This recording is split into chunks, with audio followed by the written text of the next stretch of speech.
most people would agree that the greatest Viennese operetta ever written is Johann Strauss the Younger's Die Fledermaus.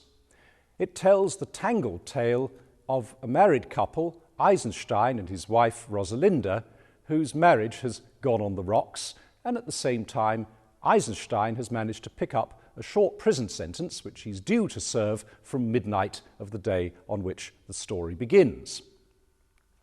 Rosalinda's decided that this will make an ideal opportunity for her to fulfill her desire to consummate her love affair with her singing teacher, the tenor Alfred. Well, it takes all sorts to make a world, and there's no accounting for tastes. Eisenstein's friends gather round to brace him for his ordeal ahead and decide that the most entertaining thing he can do with the few hours of liberty he has left is to go to Prince Orlovsky's masked ball.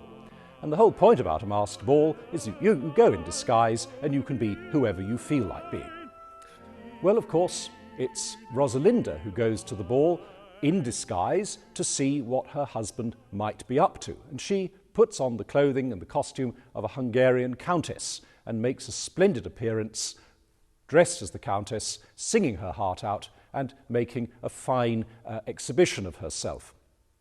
In the meantime, Rosalinda's maid Adele has also gone to the ball, and she's spending her time flirting with anyone who'll stand still for long enough.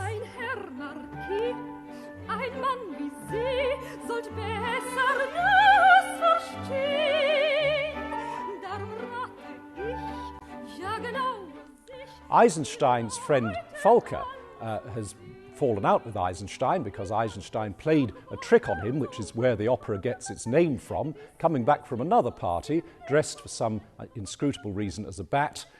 Volker, very drunk, was left on a park bench by Eisenstein and had to find his way home in broad daylight, mocked at by all the passing townspeople and schoolchildren. And so he decides that the best thing he can do is to try and set up a trick in which Eisenstein finds himself trying to seduce his own wife. Well, the party comes to an end, and Eisenstein has to go and face his prison sentence. The prison governor is a friend of his and seems to be prepared to treat him quite leniently.